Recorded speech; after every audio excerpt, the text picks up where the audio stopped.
Margo, thank you very much for your invitation and for organizing this special reading of War and Peace. So as all of us were concerned of this. For the poems I'm going to read, the first poems I wrote in New York, because 3 years ago, I and my wife, we brought ourselves to study in New York. So I was retired from a university in Beijing. So I live in New York. So these are poems I wrote in New York, but it expressed my concern of the others, of Ukrainian people in the war, they were hardship. Okay, I read my poetry in Chinese first, and I ask to read the translation.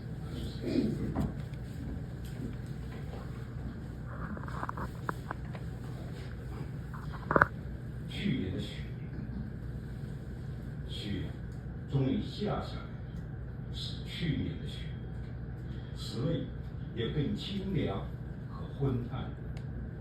去年的雪，今天终于下下来了。经历了这么场雪，我感到，在2022年2月下旬，那下在成千上万的乌克兰人逃难路上的雪，才是真正的雪。别的雪都不过是剩余的雪。这样的雪，让我们来到窗口，望向更远。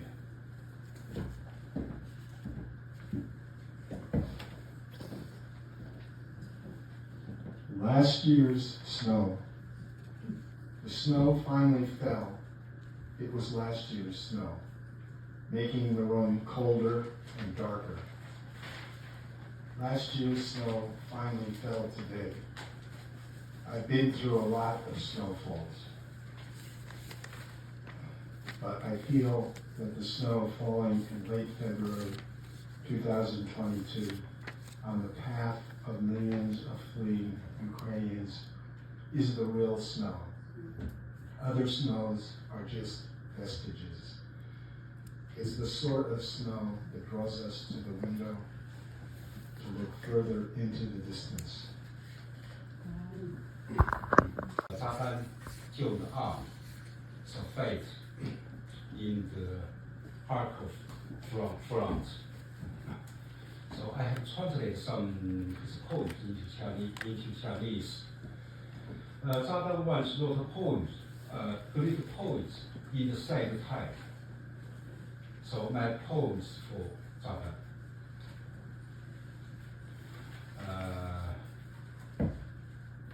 So in other poems, Zhang talk about hope. As a Ukrainian hope is also our hope. In many ways, the future of Ukraine is our future. So I wrote this poem. 悲伤时代的伟大诗人，给哈尔科夫诗人谢尔西炸弹。悲伤时代的伟大诗人，谈论着希望，是为了使他们的防线不至于崩溃。他也不会放下他的诗，至少他可以像一只飞落在战壕边的黑色画眉，交流歌唱的记忆。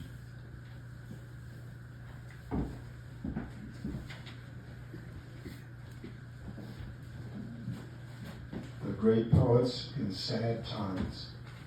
For the Kharkiv poet Serhiy Zadan, I believe, not sure of the pronunciation. The great poets in sad times talk of hope, to keep their lines of defense from collapsing. Nor does he give up his poetry. At least he could share the art of song with a darkling thrush alighted beside the trenches. So Jordan's 20s is also our 20s.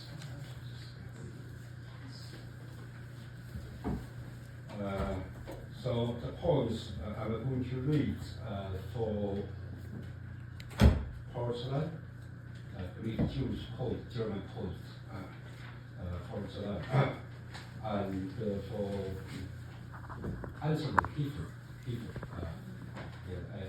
German arts. So last year, he made a major exhibition in Paris. The title is for Porcelain. So in my poems, I use Kiefer and Celan images to witness our present existence. So in this poem, Celan images the terrible climate change and the brutal the war is still going on Ukraine. Everything together.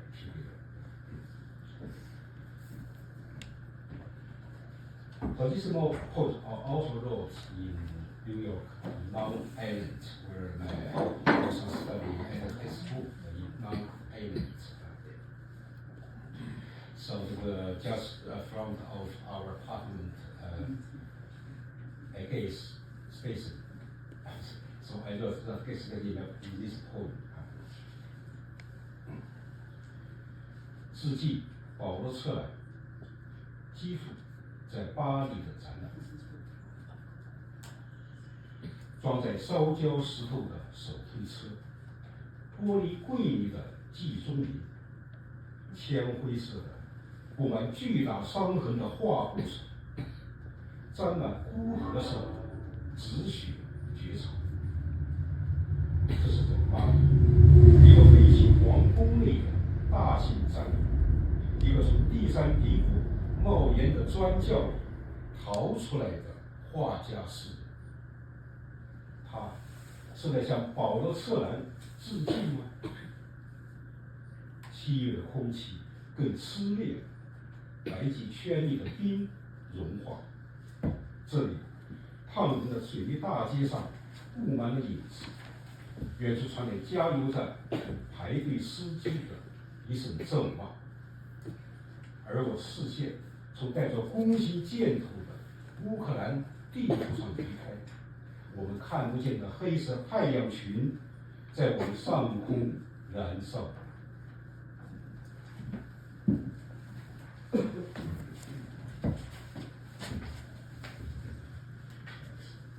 For Paul Celan, the Anselm Kiefer exhibition in Paris.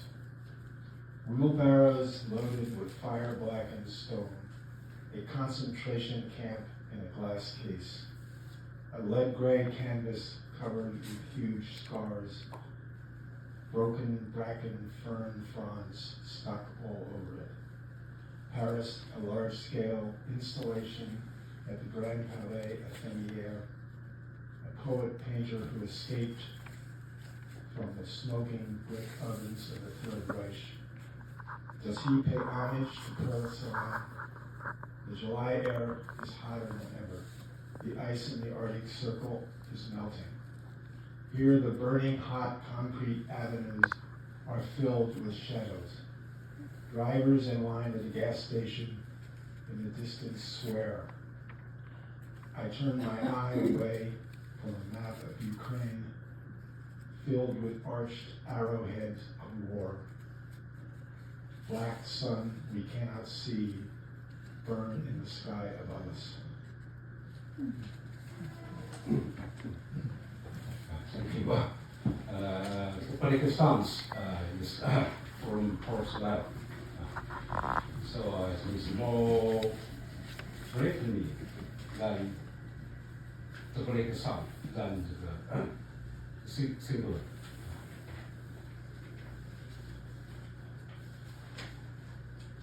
So in the shadow of Russian-Ukraine war, I wrote many fragments in recent years, many fragments. So to speak my feeling and my thoughts. So I'm going to read 3 of them. Then I ask a Chinese young poet to read the translation. 在我们的时代，从前线回来的人说，你很难在战壕里找到一个拒绝起道的人。真理在大炮的射程内，这是这些日子里人们最爱引用的一句话。没有大炮的诗人，你们的真理又在哪儿？3，他被释放，他们摘下了套在他头上的带子，他发现自己被带到一个初秋的夜晚，他可以张开双臂奔向他的自由了，但他不会知道，他是被扔在了一个美丽的、飘满了金黄叶子的布雷区。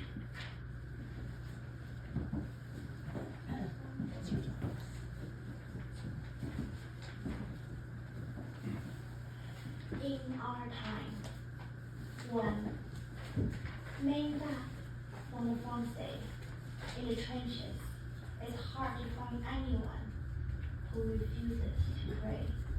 2. The truth exists within a cannon's range. This is a popular expression these days. Poets without cannons. Where is your truth? 3. He was released. The sack covering his head was removed. He found himself in an open field in early autumn. He could run to freedom with open arms. What he didn't know is that he had been left in the middle of a beautiful, filled with drifting golden leaves, minefield.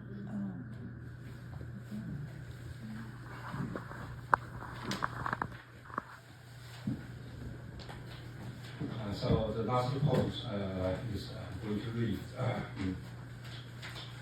about an exhibition night this year. This summer, later summer, I needed this exhibition, Sleeping Beauty. So this exhibition show the European fashion in the old days, including the First World War.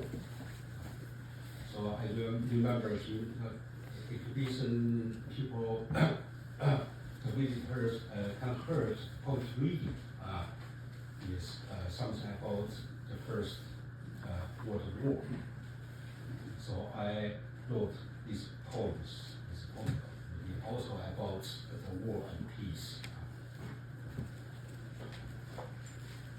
睡美人，观大都会，睡美人，重新唤醒时尚展览。睡美人，睡吧，我们不想唤醒你。你睡时醉了，你躺在这儿，你的灵魂，你在任何加农炮的射程之外。你的衣裙的皱之间是奔跑的马蹄的酱。你的带血的连衣裙仍散发着麦田、罂粟花和迷迭香的气息。睡吧，睡吧。如果你醒来，你会发现，这已不是你的世界，而我们的粗皮也不配你的美，也不配接受你的美。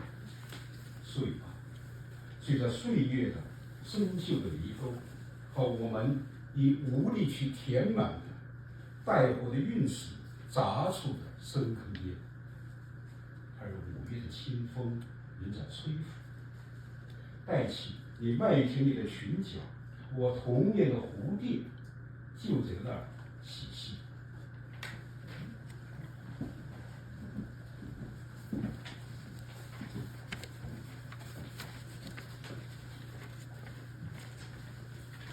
Sleeping Beauty. At the Met exhibition, Sleeping Beauties, Reawakening Passion. Breaking up. Sleeping Beauty, sleep. We don't want to wake you. In sleep, you are the height of beauty.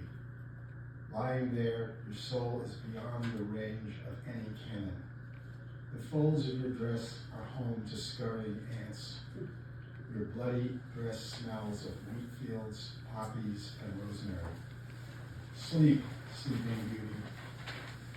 Were you to awaken, you find this is no longer your world, that our vulgarity is unworthy of your beauty. Sleep, sleep in the rusty furrows of the years, and beside the deep craters of fiery meteors we can no longer fill. A May breeze still blows, lifting the corners of your dress in a wheat field where the butterflies of my childhood play.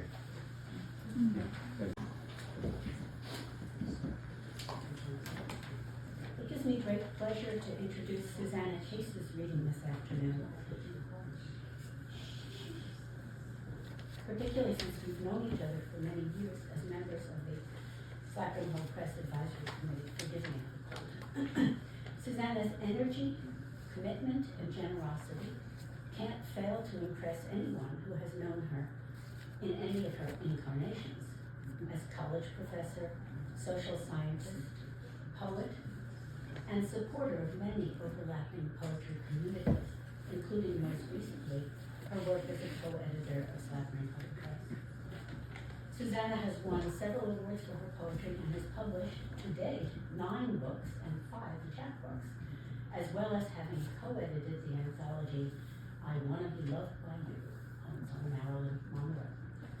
The range of her interests is astonishingly varied, which you'll know if you've read even only the latest 2 of her books, The Damage Done, which is a 60s political thriller noir, and If This Isn't Love, which I think needs no description.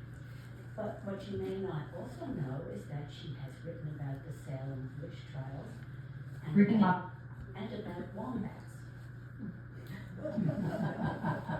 Just secret of that. Susana is a native New Yorker, and I like to think, as a fellow New Yorker, that the voice in her poems has something distinctly New York about it.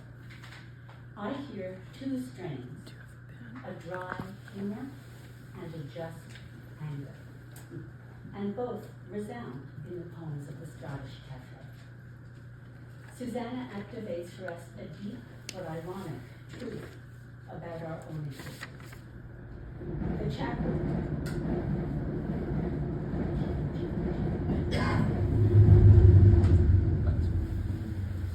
chapbook shows us how intertwined the lofty mathematical abstractions, topological spaces, problems, proofs, theorems, are with what Susana calls, in a wonderful phrase that reverses a phrase of Philip Collins's, to the better, the history of the furniture, the paper, the pastries, drinks, the material things and natural bodies of human beings subject to the violence of war.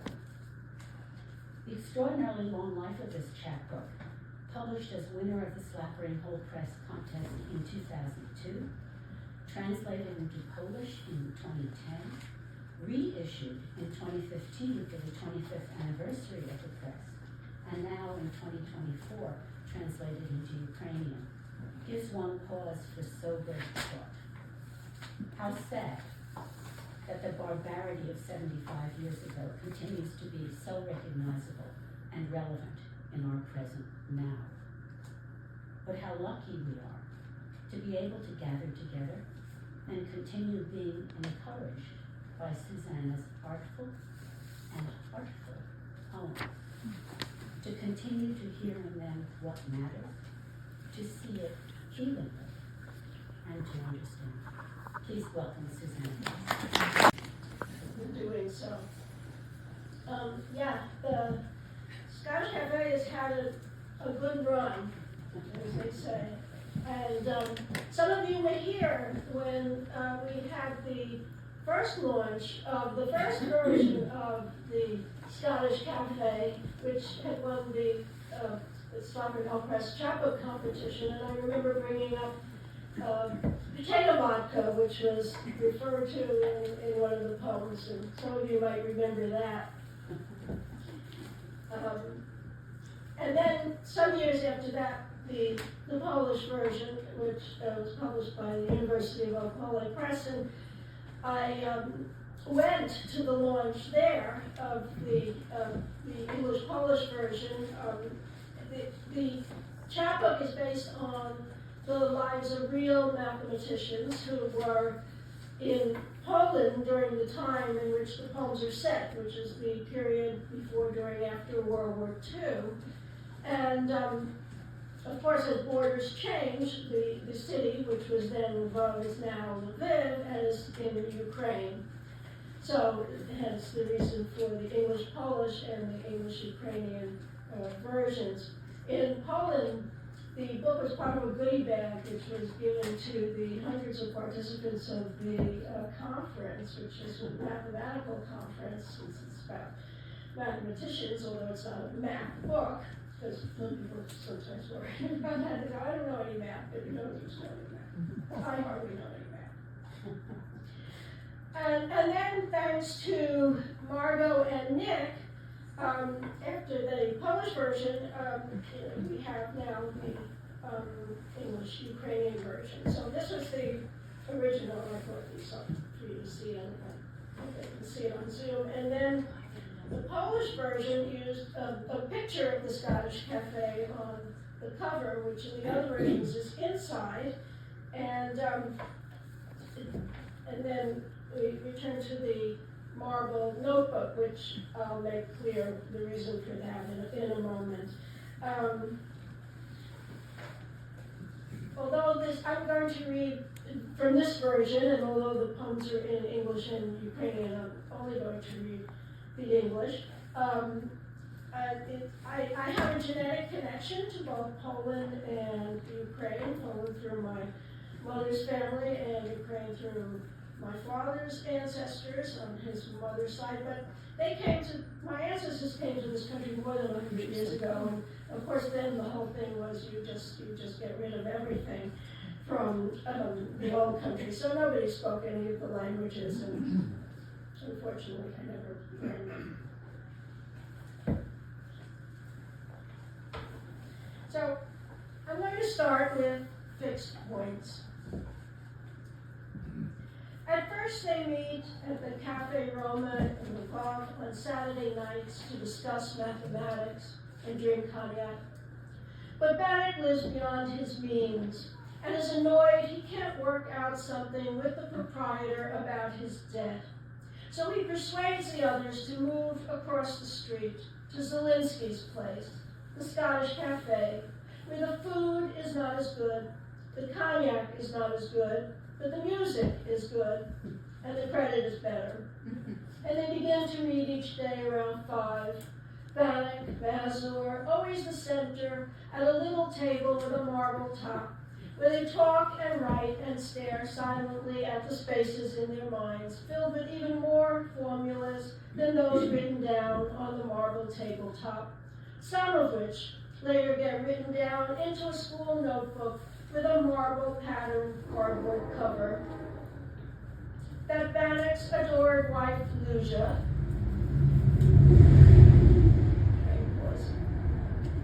buys for 2.5 zlotys at a drugstore in Lvov, and into which Bannock, who does not like to write things down, enters the first problem in 1935. Problems go on odd pages, solutions on the opposite pages, filling up the Scottish book. It is chaos sometimes, arguing and writing and thinking, but chaos is better than order, says Auerbach. You can't lose anything in chaos. or find anything either. But a lot of mathematics is found at the Scottish Cafe and lost too. One session lasts 17 hours and results in a proof of a theorem about Banach spaces, but no one writes it on paper, only on the tabletop, which is wiped off later by the janitor after the cafe shuts for the night, which still today no one can reproduce.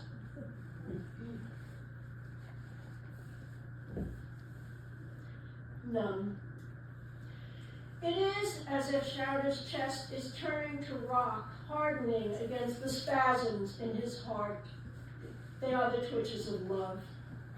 Banach has spoken to him of whom he must love over sausage sandwiches and beetroot soup, and doodles of mathematics in the Scottish Cafe. And so, of course, he loves his libido, an obedient puppy. He would fetch anything, everything, for Banach, and now for his new bride, who is dark and delicate, who is even prettier than the Volga hills on the edge of Lvov.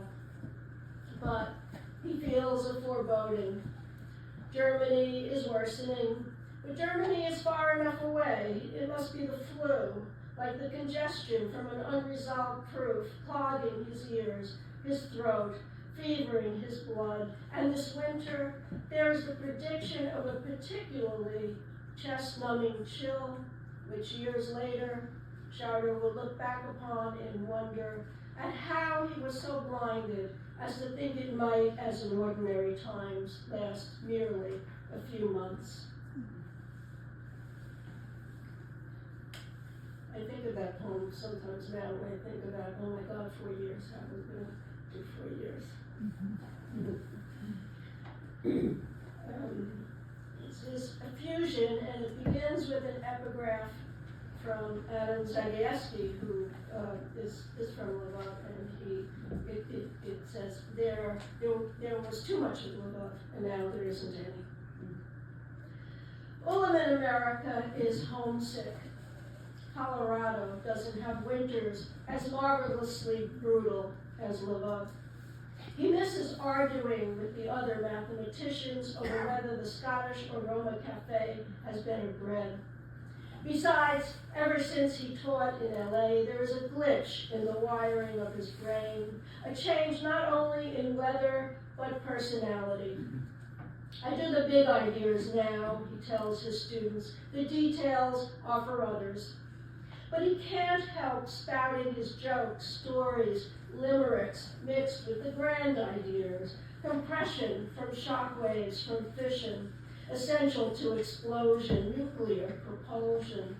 His friends think he behaves a little oddly, but no one is allowed to talk about it, or the dilemma of having to carry everything, including his lemmas and formulas, in his head, and not writing them down, his mind too fast for his hands. Maybe it's an eye problem. His wife pleads for him to get glasses, and eventually he does, but still avoids paper. After all, what could be larger than Teller and the thermonuclear bomb? But mostly, he wears the glasses to watch snow fall as he stands wistful at the kitchen window, where he likes the way the snow settles in the crooks of the aspen trees in his sleeping backyard, remembering the time before the deportations, the chestnut trees of Lvov. Back to snow again. Right. This is a fair share of the cake, and it references a very famous mathematical problem, which you'll hear about at the end. Steinhaus doesn't like the Scottish Cafe. He prefers the gentility of Ludwig Zalewski's tea shop. Thinks they have the best pastries, especially the Keighley. Yet 10 of the mathematical problems entered in the Scottish Cafe's book are his games, his reflection of reality. It's the same way poetry provides a mirror. He sees the scientist in the child in the scientist.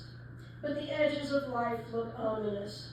Probabilities interest him. He decides to take his chances. After all, he's 54, and remains in Lvov to write the final problem of the Scottish book, number 193. It's May 1941, the 31st. A few weeks later, the Germans come.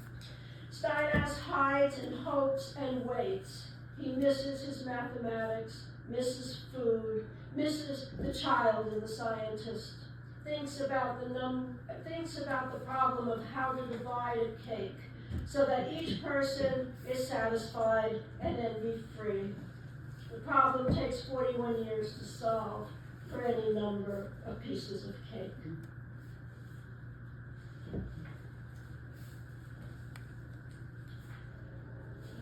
I'm going to end with one more, but before I do, I just wanted to talk a little bit about the people who were referred to in the book, who, as I said before, are real people, and in the poems they're alive. So, when the war came, not all of them survived. And although in World War II, the overwhelming number of people who were killed were Jewish, but not exclusively so, because authoritarian regimes, as you know, they target other people as well. And in this case, sexual minorities were targeted and intellectuals were targeted. And all of the people mentioned in this book were intellectuals. Some of them were Jewish and some of them were not. And so in terms of what happened to them, Auerbach, who is mentioned in the first poem I read, he killed himself with poison in 1942 while he was being transported by the Nazis for interrogation. And Bannock, who's also mentioned in several of the poems, he survived the war, but he died of lung cancer right after the war, ironically, and is buried in what is now Ukraine. Several of the people who were members of this group around the Scottish Cafe emigrated. Owen, who was in the Southwest, was one of them. Also, Tarski and Cack emigrated. One of the mathematicians, his name was Lebesgue, he went back to France and he died during the occupation, but in France rather than Eastern Europe. Lauinger and Storchek, who were mentioned in the poems, not the poems I read, but in the book. They were shot and killed in 1941 by a secret liquidation commando under Himmler's orders, along with several dozen other scholars and writers, and they were all buried in a mass grave on Volga Street. Mazur and Orlich, they stayed in Poland and survived. Sachs, who is mentioned in the poem that Anne referred to, which talks about the history of the furniture, the furniture of history, was imprisoned in Warsaw by the Nazis, and then he was shot and killed when he tried to escape in 1942. Schauder, who is the subject of the final poem I'm going to read, was imprisoned by the Nazis and then shot and killed for trying to escape in 1943 while he was being transported from prison to the Belarus railway station. And Steinhaus went into hiding and he survived. So this is Schauder's conjecture.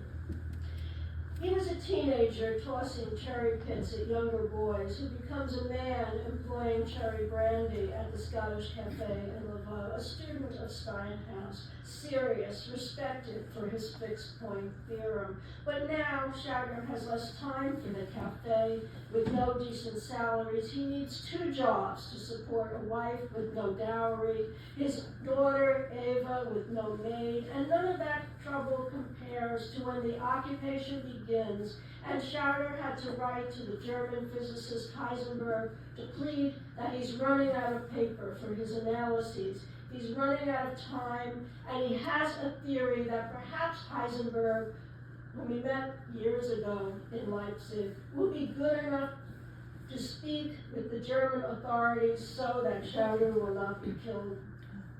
But no one knows what happened to the letter, which is never answered, and Schauder is never seen again.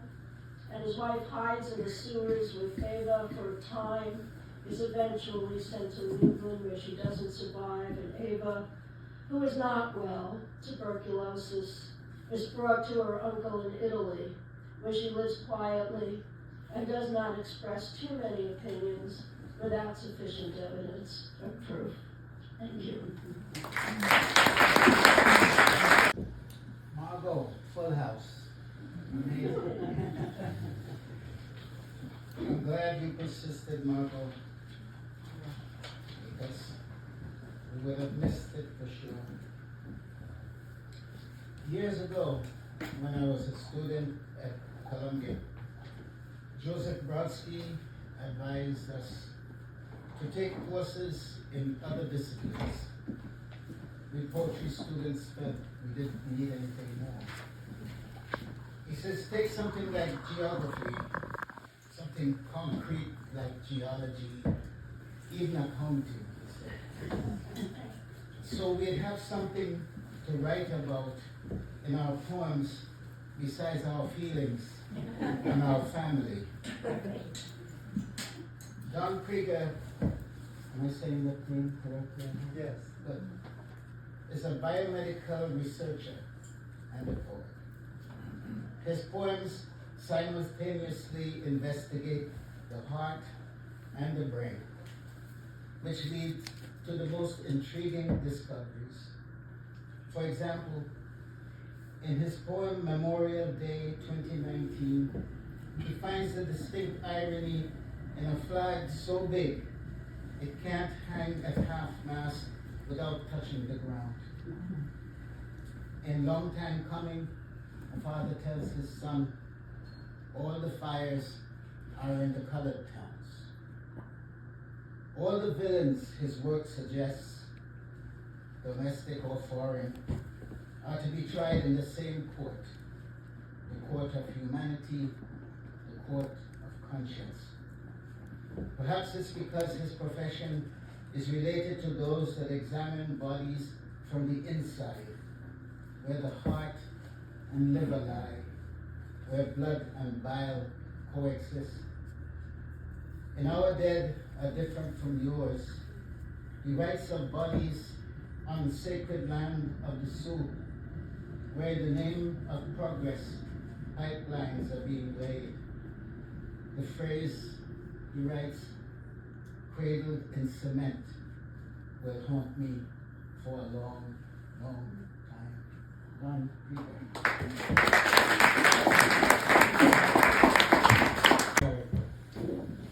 We cling to platitudes because they're easy and we long to believe.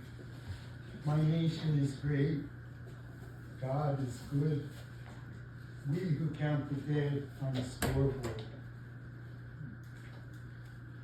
We in America is a free PDF which can be read on your phone or computer or printed as a 60-page pamphlet on 8.5 by 11 paper like I did this one, and there's another one over there.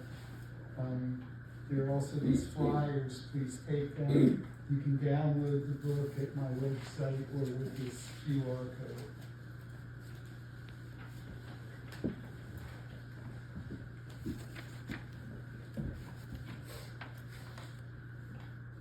But for wars and wealth, we in America were never great. I've been posting notices with the download link to Facebook, Twitter, Truth Social, and Blue Sky, primarily to threads which cater to Trump supporters. As of this morning, it's been downloaded 5,300 times. But I've been banned from Truth Social.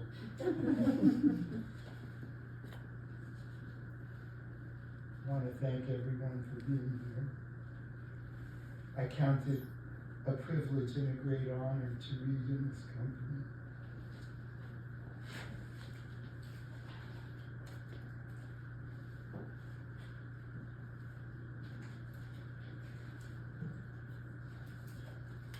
Martha's dowry and George's will.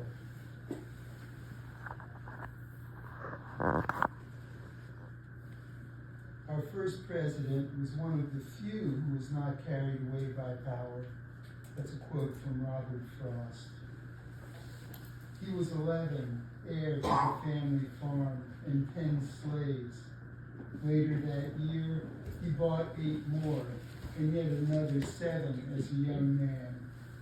He lived 3 generations. At his death, he owned 123, and 153 more.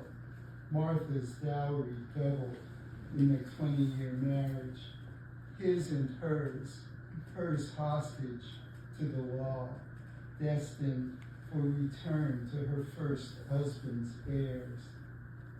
George's death freed his own, though he left it to Martha to sign their deeds. He was our first king in all but name. He could have ended it and redeemed the nation. Principled and elegant, said Abigail Adams. Comments from my dear friends. You disrespect the father of our country. Most people own slaves. You would have too. It's not poetry. My dear friend, if we had sat together in a Berlin cafe on that black election day in 1932, sharing our art, laughing and learning, I know you would have spoken for evil, though the beast and his brown shirts were weaker then than ours are now. Would you still have spoken so in 33 when their mad master, so like ours, triumphed? Or weeks later when their capital burned? Or the next day when their Patriot Act passed? Or the next month when their Manzanar opened? What say you now, so like them, just weeks since our president's darlings, the uncolored beasts, swarmed our Reichstag? Which of us will pick up your tab this time, and what will it be? When is the end of friendship? Will you speak for the monsters still? Tender yet again your gaslighting caress to all of us who love you. That's my dear friend.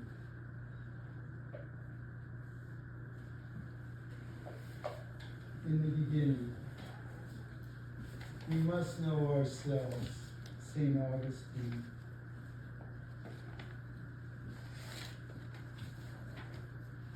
We in America wake to the heart. 1,200 dead, 200 abducted, Israel poised to destroy, as God did to Sodom. We swear, never forget, or free Palestine, or some other such meme of the moment.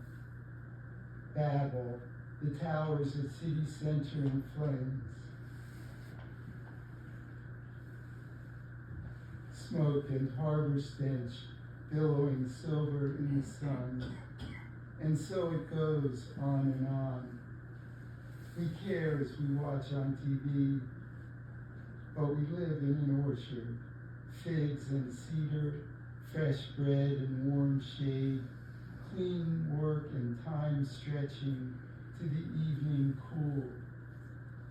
The innocence and righteous of Israel and Gaza may as well have died with Lot's nameless wife, killed by God for caring, because he never did, even for his own. So why should we? We in America may as well have lived as imbeciles in Eden, where knowledge was forbidden, when hate and humanity were new.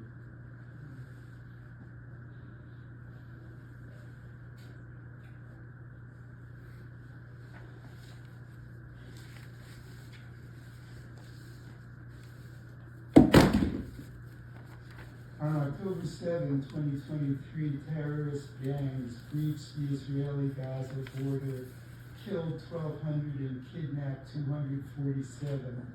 The ferocious response of Israel's military has killed 30,000 innocents and counting, and turned the lives of Gaza's millions upside down. Lament for those held hostage tonight. Tonight, Israel lives, sworn to defiance and blood, in fear for her children, shackled by fanatics or dead. Gaza waits breathless the hell strike to come. Her creatures hide in her ruins, surrounded by innocents. How many would kill me if they knew me? How many would I murder if I could? Which of us is clean?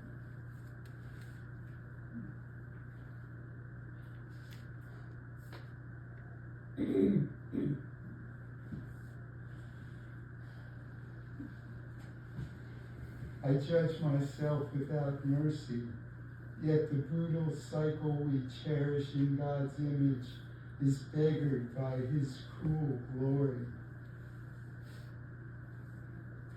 I am a Jew without hope.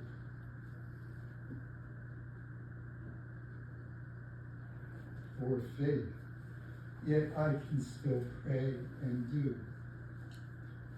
One more time this night, may your death angel pass me by. Leave me whole, your chosen, terrorized and waiting for tomorrow's horrors. If you truly exist and hear, then hear this. You are a beast and unfit.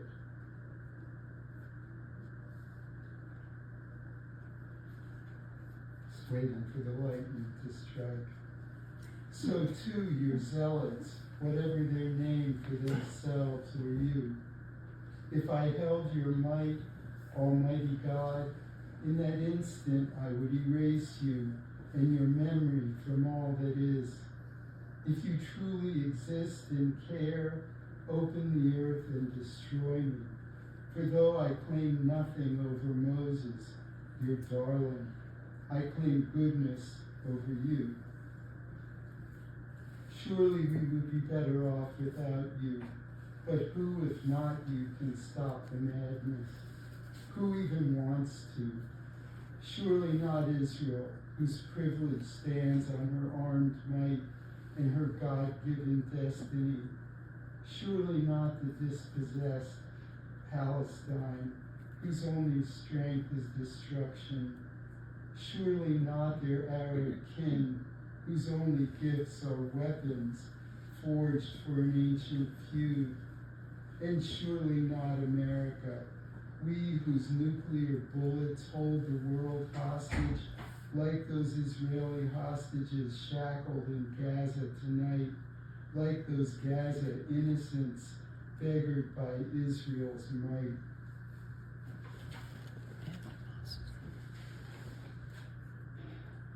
This is revised from a piece that I published in the Times of Israel last month, actually in October, unveiling on Yom Kippur. I entered the synagogue last night for the Kol Nidre service past two armed and armored police. I wondered what difference I could make if someone burst in with a machine gun blazing. Underneath it, I worried that I and all those around me stood condemned for our failures, that none of us were to be sealed in the book of life this year. When the rabbi told us of the 36 righteous people on which the basic fate of the world depends, I wondered if I am one of the innumerable unrighteous who bear responsibility for suffering and death. When it was time for the Kaddish, I stood with the mourners, not for my dead parents, but for the Palestinians who died a year ago today. They are my kin no less than the strangers sitting around me. We in America are complicit in the deaths of 1,200 Israelis on October 7, in the deaths of 30,000 in Gaza since, and for the causes on both sides. I am complicit, yet I am helpless to do differently. How can I fail to support Israel? It will always be a refuge.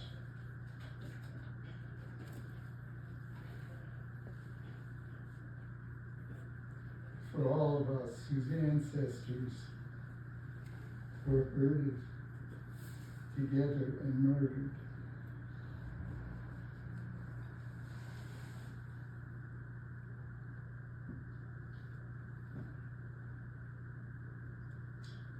Yet how can I support doing precisely the same to Palestinians who Israel herds together and displaces at a moment's notice by the hundreds of thousands, like cattle being moved from one pasture to the next? I marvel at the tight correspondence between America's response to 9/11 and Israel's response to October 7. We too mounted a counterproductive war on innocent people. We too killed 20 innocents for every one of ours that was murdered. We too created a political and social environment of hate and vengeance, which was even worse and more intractable than that which led to war in the first place. I marvel in horror at the naive hope that I can amend the wrongs of the past year and somehow induce God to seal my name in the book of life. I know that the sense of responsibility that I carry is far greater than what I have done to deserve it. Yet there is truth in it, that my indifference to others' suffering is a kind of willful sickness, that I ignore their humanity and so lose my own, that I ignore the simple fact that they are like me, that they could be me. On October 27th, 6 years ago today, a monster shouting, "Jews will not replace us," opened fire.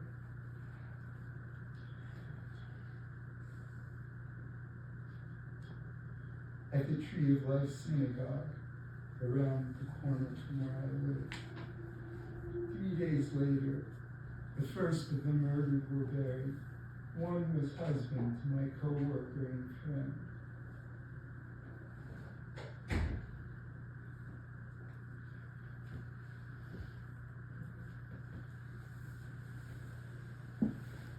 "11 months later, I wrote Unveiling. The Jewish Chronicle turned it down, but the Pittsburgh Post-Gazette took it. Unveiling. 11 lives taken at the Tree of Life. Hours later and miles away, our writing workshop canceled. Our chance for defiance, however small, gone.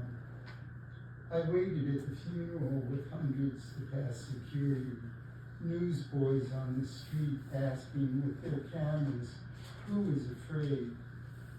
I watched her halting walk to the fresh grave, reluctant like a child. I followed like a child with a shovel full of earth covering him.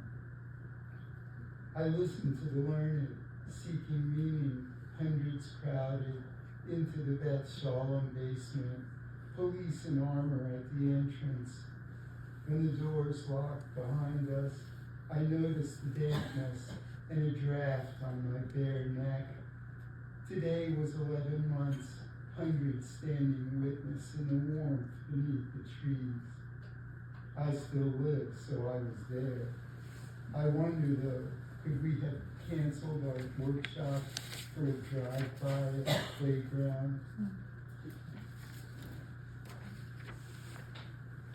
And I'll close with this one. Our shared humanities.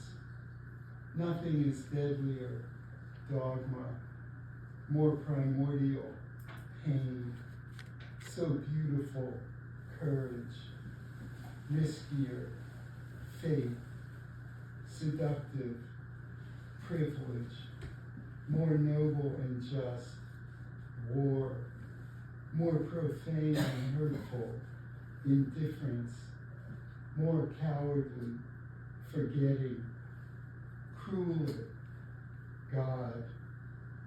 No greater truth, kindness, nor greater lie, color. Nothing is more human, discovery. And thanks also Susana Case and Wang Jiaxin for your powerful readings. I wanted to thank the Hudson Valley Writers Center. Special thanks to Christina Papadopoulos and Cassandra Cartagenes for helping us with this event. Thanks also to Cindy Beer-Fouhy and all the people who made this possible, including Krieger, Susana Case, and Ernie Brooks. Hind Shoufani is a multidisciplinary Palestinian-American writer and filmmaker who grew up in the Arab liberation movement. Shoufani, who once lived across the Arab world, now resides in Brooklyn. For over 25 years, she has served as director, producer, and editor of documentaries. She garnered a New York University MFA in filmmaking, a Fulbright scholarship, and an international writing program residency with the University of Iowa.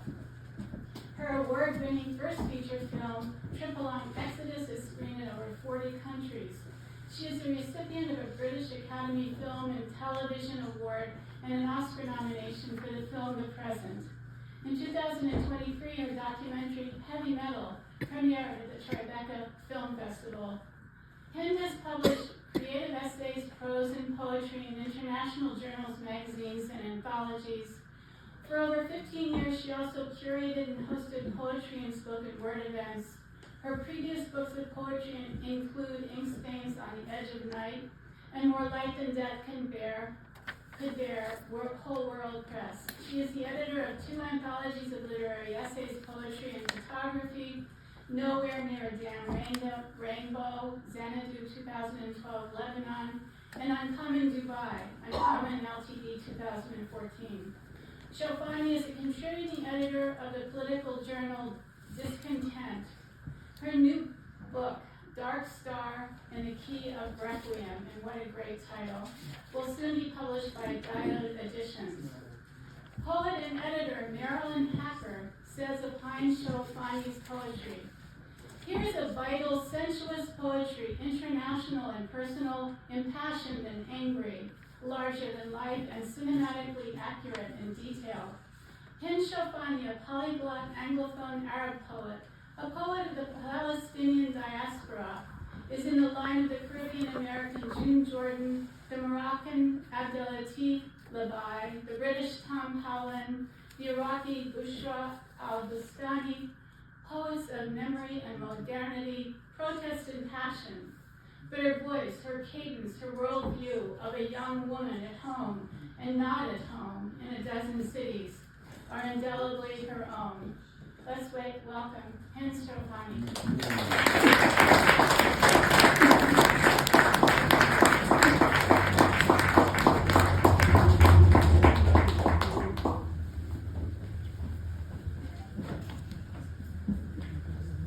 Hello. Thank you so much, Margo. I've forgotten most of these things. I was like, wow, a list of accomplishments. Midlife crisis, slightly healed. Thank you very much.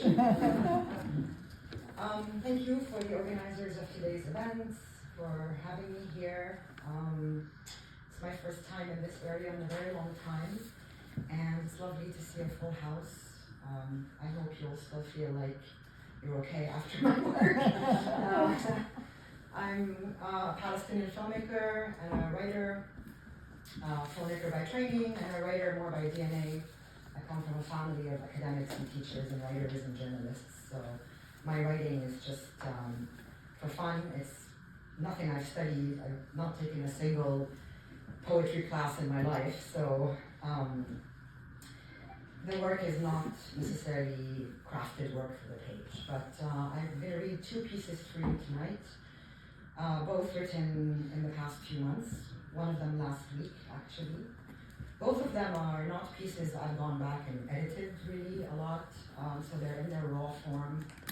In the future, I'll probably work on them a bit more and Where there's cheesiness or melodrama, I'll probably tinker a bit. So forgive me if they're a little bit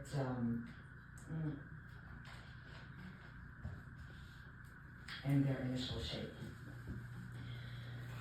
The first one is part of a series of texts for Leslie. This has been the worst year for Palestinians in a very long time. I've seen a lot of war and destruction having lived across the Middle East. I was born in Lebanon, South Lebanon, where the war has been recently. But I think the past year has really surpassed anything we could have imagined. I also lived in Syria and witnessed the war in Syria. I lived in Beirut for a long time, but nothing really has compared to the genocide of the past year. And I believe the number gone might be like 200,000 dead at this point. So this is some of the very quick, thoughtful reactions as a Palestinian diaspora. This section I call sediment. Can you all hear me? Yes. Listening to Chopin Nocturne, I am high. At 11:28 a.m. on a Thursday, the 26th year anniversary of the incomprehensible death of Yasmin, whose young tears rolling on her vacant face in the cancer hospital in settler territory are still liquid in imagination. On the date of losing your Palestinian mother so long ago on occupied land, you locked glances with mourning in ceaseless, saturated clarity and knew. This is how grief is pinned. Sediment which requires 1,000 years that no water can whittle, no matter how parched you pled, no degree, no angle of sunlight pulling the bacteria down. What did I do during the war? I stopped. I sat with myself and I read to my bereft self the soliloquy of facts to comprehend that all that was going down south of my youthful home was really going down. I looked at it and looked at it and looked at it, and my words tumbled through dark wells without a whisper. In the war, I thought about endings. All the paths were lineage desists. No one hugged me for days. I stared at the changeling lights in my recent Brooklyn home, observed the plants miraculously not collapse. My body does send me all the signals of an implosion, I know. I let it sleep as much as it can, refusing the news when I can stand to. I pray, sans faith, against the dismay in every sigh that seeps out in my sister's speech. She breathes differently in the genocide, cannot keep her fingers still, no longer has use for lipstick. What did you do during this unfathomable slaughter of kids? I watched their lolling gray heads decay on the sides of litter highways. Roadkill for the buzzards. I archived their nightmares, coming out of splintered bedrooms to say, no thanks, I will die here, let me be. There is no one left out there beyond the rubble, no kitchen of my aunt, no majlis of my jiddu. I shivered a lot this year when imagining limb amputations without anesthetic, even with anesthetic. These doctors they targeted for continuous assassinations had the hardest jobs in existence. To saw off the limbs of children shrieking, I don't even want to write the words. In a world of no post-op care, my teeth are cracking with the weight of no. What did we do during this war? We cultivated self-watering hatred, we brokered spells. My chest stutters at the magnitude of the military-industrial complex. They battle-tested, AI-driven bombs indiscriminate on the petite halos of kids named Rania and Mansour and Lubna and Osama and Hamid and Layla and Noor and Yumna and Rana and Hiba and Ahmed and Khalid and Kareem and Jamil and Amar and Zahra and Yasmin and Amani and Laith and Nadim and. What did we do during the war? We watched our names terrify the unfree world. Tight-lipped diplomats bandy around the rearrangement of words for months, debated in great debated in great hallways of free speech, bastions of moral certitude, places hallowed for the never again for anyone, and nothing but hot air eventually comes out of simp meetings of paper pushers, cowing to the signature of orders and the raising of a singular veto hand. And here's Palestine poking holes in the United Nations balloon. Pop went the Geneva Convention. Pop went the Security Council and its filament-thin condemnations. Poof went the Rome Statute. A court mockery is sketched of the great lands of this great globe in the double rhetoric of apathetic, ignorant parliaments, where the breath of the millions of our people get decided upon, wiped out by weak spirits who know nothing of our might. 1,000 stains upon the retinas of those who let this happen. Those who signed the papers, who routed the cash, who arranged the bullets, who wrote the think pieces on why it's all cool. Those who attempted to badly jerk dance on sand rife with our bereft poems. Those who made films of our dismantlement. Those who rejoiced in the dust of our teachers still under stones. Those who lied knowingly to safeguard the vaults. Those human shields for hypocrisy. It takes 50,000 amputated Palestinian knees to bring a few of us to ours, I suppose. I thought of Jesus a lot this week. He is from my mother's hometown of Nazareth, known for his forgiving nature. And the extermination, I did not forgive a single image I saw. Every ashen corpse piled on grass, every collapsed spine by a wall, unable to stand from the weight of knowing. The shock waves ramming into the centers of hundreds at once. I did not forgive those who did not take the time to know that time has unstuck, that pure gentleness was now needed. The friends, the boyfriend who remained selfish, the ones who panicked at their own helplessness, who dug their head in the consuming bank races of this nation, rampaged on in the labor that capital here requires for the churning. We lost friends in the war and met millions. We lost jobs and enlisted allies. We lost respect for many, but stood in awe of the world. We sat on cheap furniture in the cities of opportunities in the exile of our Arabness. We itemized our disappearance from the narrative of that piece of holy land that we cannot drop, nor resuscitate, nor make sense of. We watched our previous lives dissipate with every breaking headline in a red live blog. In the genocide, we considered new roles in empire. We looked at data to find where the fault lines lay at the end of this one. All around us, cutthroat poets in the train stations. All around us, women making righteous hell at church. All around us, cooks warming the campfire stew. In the war, we waited. We sat, cross-legged, impatient for resolutions. We clattered dishes and fought with our angry immigrant boyfriends. We cursed with vulgarity at many politicians out loud in Arabic because we meant it. We shouted for it to stop, bit the insides of our wrists, wrapped gauze on our waistlines to keep from toppling. We wore talismans burned spice by the water. In the war, I looked for you. I chased the cheekbones of my Arab women online, trudged out to hold them. I listened as time managed to move itself in and out of their moonlight. I marveled nonstop at how many of us there were in the rays. I almost believed in the goddess.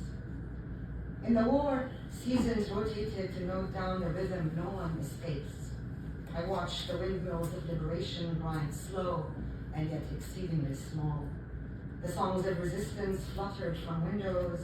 In our jaws, the routes to our living rooms in Palestine bloomed wild.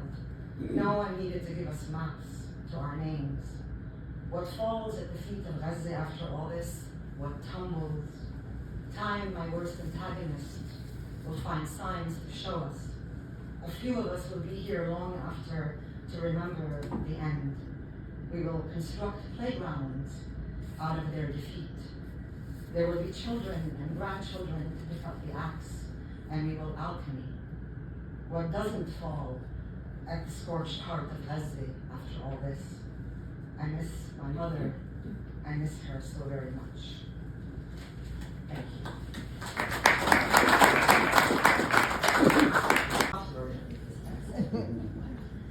Anyone here knows the story of Hind Shoufani? Aaron, my friend, thank you for coming today. Hind Shoufani was a 6-year-old kid from Leslie. My name is not a very common name in the Arab world, so it was strange for me to see the name Hind kind of in the press a lot and on social media. Hind was struck by perhaps a Merkava in her car. All of her cousins and her aunts and uncles died in the car with her, and she survived the first attack on the car. She managed somehow to call civil defense, and she stayed on the line with a woman, a strange woman, for 3 hours begging for help, saying that there was no one moving in the car, no one was moving in the car, come help me, come help me. Civil defense went to find Hind. They were shot along the way and killed, and then 355 bullets were shot into the car, and she was killed. Clearly by the IDF. I don't actually need to say who perpetrated this. So Hind has become a symbol of thousands and thousands and thousands of children in Leslie who have been killed even more bloodily than that and more horrifically.